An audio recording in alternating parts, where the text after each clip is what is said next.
ओम शांति। 5/2/2025 के साकार अनमोल धारणा युक्त ईश्वरीय महावाक्य हैं। मीठे बच्चे, इस शरीर रूपी कपड़े को यहाँ ही छोड़ना है, इसलिए इससे ममत्व मिटा दो। कोई भी मित्र संबंधी याद ना आए। क्वेश्चन, जिन बच्चों में योग बल है उनकी निशानी क्या होगी? आंसर, उन्हें किसी भी बात में थोड़ा भी धक्का नहीं आएगा, कहाँ भी लगाव नहीं होगा। समझो, आज किसी ने शरीर छोड़ा तो दुख नहीं हो सकता, क्योंकि जानते हैं इनका ड्रामा में इतना ही पार्ट था। आत्मा एक शरीर छोड़ दूसरा जाय धारण कर लेगी। ओम शांति। ये ज्ञान बड़ा गुप्त है, इसमें नमस्ते भी नहीं करनी पड़ती। दुनिया में नमस्ते अथवा राम राम आदि करते हैं, यहाँ ये सब बातें चल नहीं सकती, क्योंकि यह एक फैमिली है। फैमिली में एक दो को नमस्ते व गुड मॉर्निंग करें, इतना शोभता नहीं। घर में तो खान पान खाया, ऑफिस में गया फिर आया, ये चलता रहता है। नमस्ते करने की दरकार नहीं रहती। गुड मॉर्निंग का फैशन भी यूरोपियन से निकला है, नहीं तो आगे कुछ चलता नहीं था। कोई सत्संग में आपस में मिलते तो नमस्ते करते, पाँव पड़ते हैं। यह पाँव आदि पढ़ना नम्रता के लिए सिखलाते हैं। यहाँ तो तुम बच्चों को देही अभिमानी बनना है। आत्मा को क्या करेगी? फिर भी कहना तो होता है। जैसे बाबा को कहेंगे, बाबा नमस्ते। अब बाप भी कहते हैं, मैं साधारण ब्रह्मा तन द्वारा तुमको पढ़ाता हूँ, इन द्वारा स्थापना कराता हूँ। कैसे? सो तो जब बाप सन्मुख हो तब समझावे, नहीं तो कोई कैसे समझे? ये बाप सन्मुख बैठ समझाते हैं तो बच्चे समझते हैं। दोनों को नमस्ते करनी पड़े, बाप दादा, शिव बाबा को भी, ब्रह्मा बाबा को भी बाप दादा नमस्ते। बाहर वाले अगर यह सुने तो मूंझेंगे कि क्या कहते हैं बाप दादा। डबल नाम भी बहुत मनुष्यों के होते हैं, जैसे लक्ष्मी नारायण अथवा राधे कृष्ण आदि आदि, ये भी नाम हैं। ये तो जैसे स्त्री पुरुष इकट्ठे हो गए। अब यह तो बाप दादा। इन बातों को तुम बच्चे ही समझ सकते हो। जरूर बाप बड़ा ठहरा। वह नाम भले डबल है, परंतु है तो एक ना, फिर दोनों नाम क्यों रख दिए हैं? अभी तुम बच्चे जानते हो ये रॉन्ग नाम है। बाबा को और कोई पहचान न सके, तुम कहेंगे नमस्ते बाप दादा। बाप फिर कहेंगे नमस्ते जिस्मानी रूहानी बच्चे, आत्माओं को भी और जीवात्माओं को भी, सबको नमस्ते करते हैं बाबा। परंतु इतना लंबा शोभता नहीं है। अक्षर तो राइट है। तुम अभी जिस्मानी बच्चे भी हो तो रूहानी भी हो। शिव बाबा सभी आत्माओं का बाप है, और फिर प्रजापिता भी जरूर है। प्रजापिता ब्रह्मा की संतान भाई बहन हैं। प्रवृत्ति मार्ग हो जाता है। तुम हो सब ब्रह्मा कुमार कुमारियाँ। ब्रह्मा कुमार कुमारियाँ होने से प्रजापिता भी सिद्ध हो जाता है। इसमें अंधश्रद्धा की तो कोई बात ही नहीं। बोलो, ब्रह्मा कुमार कुमारियों को बाप से वर्षा मिलता है, ब्रह्मा से नहीं मिलता। ब्रह्मा भी शिव बाबा का बच्चा है ना। सूक्ष्म वतनवासी ब्रह्मा विष्णु शंकर, यह है रचना। इन्हों का रचयिता है शिव। शिव के लिए तो कोई कह न सके कि इनका क्रिएटर कौन। शिव का क्रिएटर कोई होता नहीं। ब्रह्मा विष्णु शंकर, यह है रचना। इन्हों के ऊपर है शिव, सब आत्माओं का बाप। शिव बाबा है सभी आत्माओं का बाप। अब क्रिएटर है तो फिर प्रश्न उठता है, कब क्रिएट किया? नहीं, यह तो अनादि है। इतनी आत्माओं को कब क्रिएट किया, ये प्रश्न नहीं उठता। ये अनादि ड्रामा चला आता है, बेअंत है, इसका कभी अंत नहीं होता। ये बातें तुम बच्चों में भी नंबर वार ही समझते हैं। यह है बहुत सहज, एक बाप के सिवाय किसी से भी लगाव ना हो। एक बाप के सिवाय किसी से भी लगाव ना हो। कोई भी मरे व जिए, गायन भी है ना, अम्मा मरे तो भी हलवा खाओ, आदि आदि। समझो कोई मर जाता है, फिक्र की बात नहीं होती, क्योंकि ये ड्रामा अनादि बना हुआ है। ड्रामानुसार उनको इस समय जाना ही था। इसमें कर भी क्या सकते हैं, जरा भी दुखी होने की बात नहीं। यह है योग बल की अवस्था। लॉ कहता है जरा भी धक्का नहीं आना चाहिए। सब एक्टर्स हैं ना, अपना अपना पार्ट बजाते रहते हैं। बच्चों को ज्ञान मिला हुआ है। बाप से कहते हैं, हे परम पिता परमात्मा, आकर हमको ले जाओ। इतनी सब शरीरों का विनाश कराए, सब आत्माओं को साथ ले जाना, ये तो बहुत भारी काम हुआ। यहाँ कोई एक मरता है तो 12 मास रोते रहते हैं। बाप तो इतनी सारी ढेर आत्माओं को ले जाएंगे, सबके शरीर यहाँ छूट जाएंगे। बच्चे जानते हैं महाभारत लड़ाई लगती है तो मच्छरों सदस्य जाते रहते हैं। नेचुरल कैलेमिटीज भी आनी ही है। ये सारी दुनिया बदलती है। अभी दैवी इंग्लैंड, अभी देखो इंग्लैंड रशिया आदि कितने बड़े बड़े हैं। सतयुग में सब थे क्या? दुनिया में यह भी किसी को पता नहीं है, किसी की बुद्धि में नहीं आता कि हमारे राज्य में ये कोई भी नहीं थे। एक ही धर्म में एक राज्य था। तुम्हारे में भी नंबर वार हैं जिनकी बुद्धि में अच्छी रीति बैठता है। अगर धारणा हो तो वह नशा सदैव चढ़ा रहे। नशा कोई को बहुत मुश्किल चढ़ा रहता है। मित्र संबंधी आदि सब तरफ से याद निकालकर एक बेहद की खुशी में ठहर जाएं। बड़ी कमाल है। हाँ, यह भी अंत में होगा। पिछाड़ी में भी कर्मातीत अवस्था को पा लेते हैं। शरीर से भी भान टूट जाता है। बस अभी हम जाते हैं। यह कैसे जैसे कॉमन हो जाएगा, जैसे नाटक वाले पार्ट बजाए फिर जाते हैं घर। यह देह रूपी कपड़ा तो तुमको यहाँ ही छोड़ना है। ये कपड़े यहाँ लेते हैं, यहाँ छोड़ते हैं। ये सब नई बातें तुम्हारी बुद्धि में हैं और किसी की बुद्धि में नहीं है। अलफ और पे। अलफ है सबसे ऊपर में, कहते भी हैं ब्रह्मा द्वारा स्थापना, शंकर द्वारा विनाश, विष्णु द्वारा पालना। अच्छा, बाकी शिव का काम क्या है? ऊंच ते ऊंच शिव बाबा को कोई भी जानते नहीं, कह देते हैं सर्वव्यापी है। ये सब उनके ही रूप हैं। सारी दुनिया की बुद्धि में यह पक्का हो गया, इसलिए सब तमो प्रधान बने हैं। तो बाप कहते हैं सारी दुनिया दुर्गति को पाई हुई है, फिर हम ही आकर के सद्गति देते हैं। अगर सर्वव्यापी है तो क्या सब भगवान ही भगवान हैं? एक तरफ कहते हैं ऑल ब्रदर्स, फिर कह देते हैं ऑल फादर्स। समझते ही नहीं। अब तुम बच्चों को बेहद का बाप कहते हैं, बच्चे मुझे याद करो तो तुम्हारे विक्रम विनाश होंगे। तुम्हें इस दादा को व मम्मा को भी याद नहीं करना है।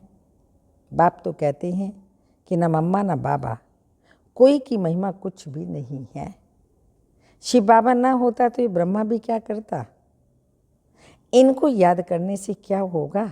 हाँ, तुम जानते हो, इन द्वारा हम बाप से वर्षा ले रहे हैं, इनसे नहीं। यह भी उनसे वर्षा लेते हैं, तो याद उनको ही करना है। यह तो बीच में दलाल हैं। बच्चे और बच्ची की सगाई होती है तब याद तो एक दूसरे को करेंगे ना। शादी कराने वाला तो बीच में दलाल ठहरा।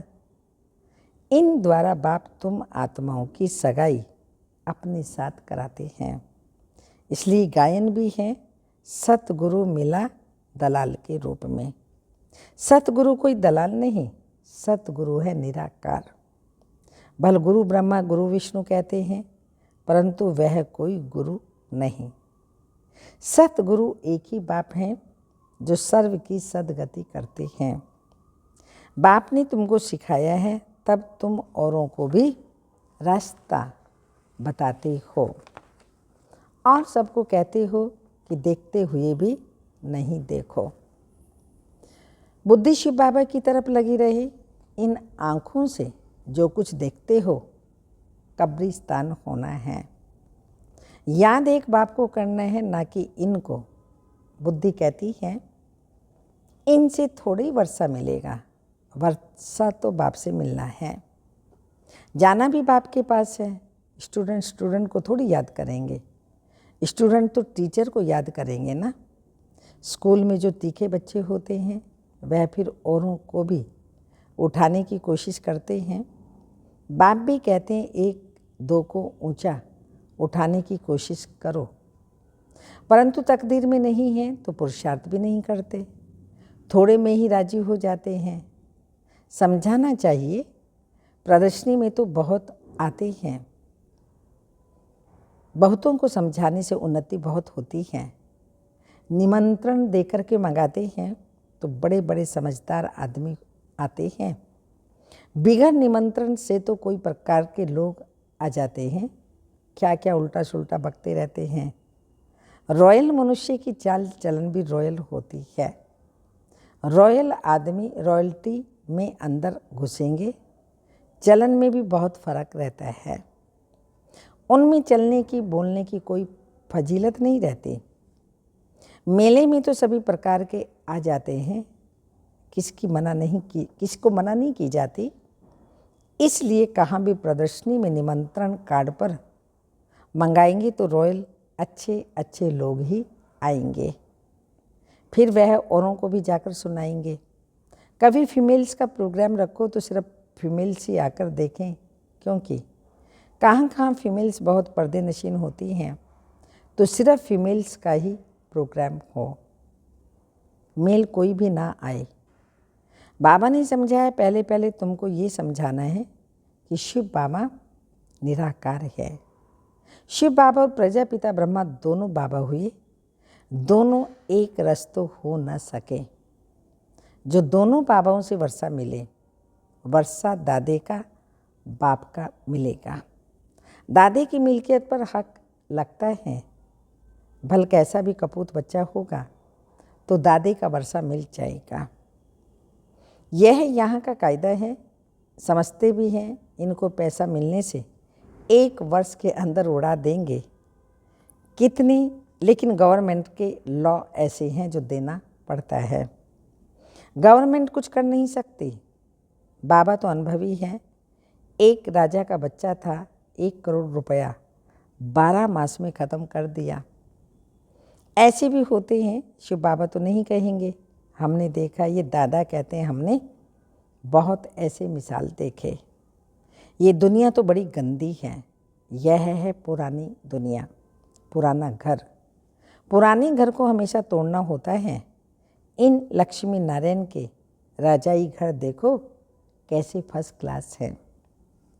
अभी तुम बाप द्वारा समझ रहे हो और तुम भी नर से नारायण बनते हो।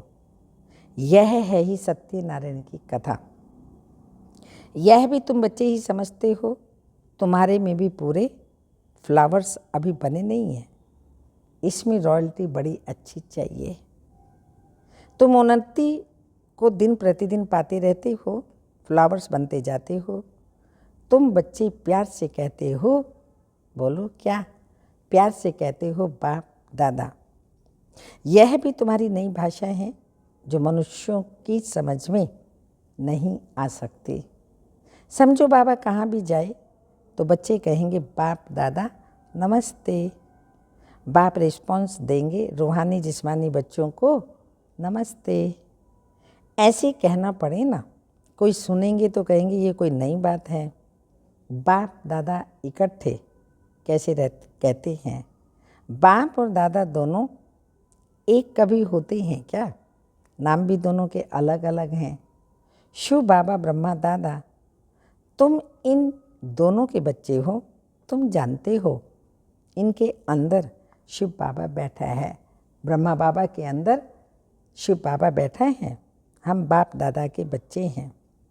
यह भी बुद्धि में याद रहे तो खुशी का पारा चढ़ा रहे।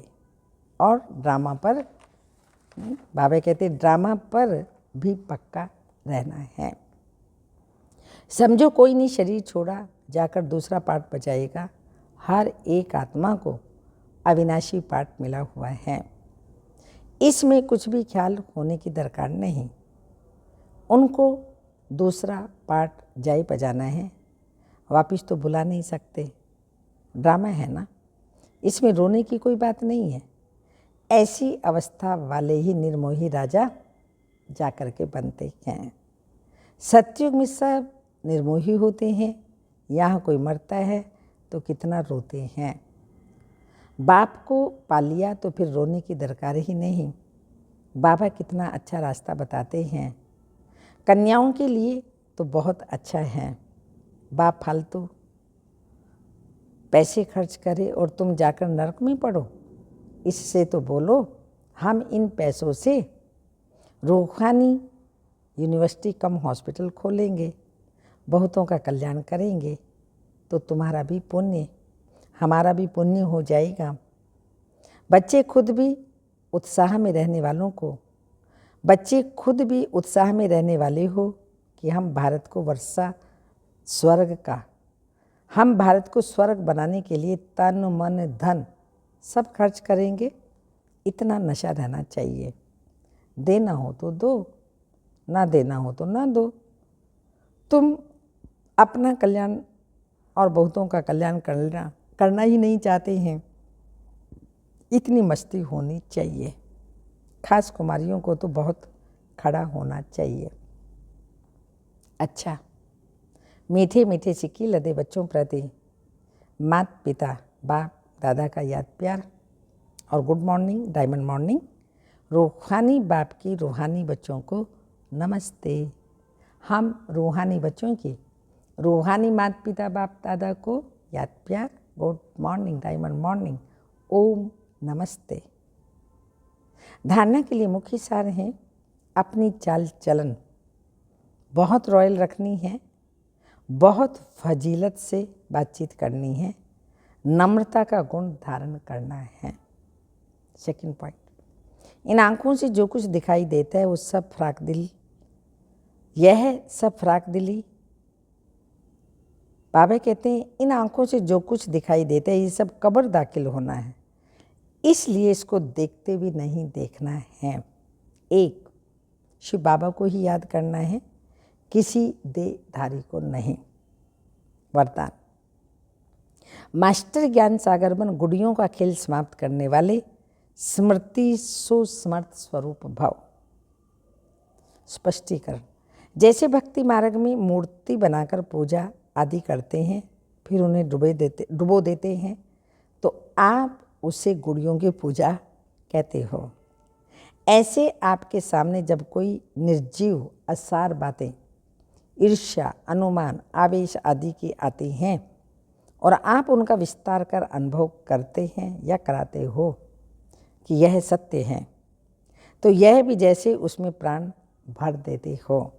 फिर उन्हें ज्ञान सागर बाप की याद से बीती कर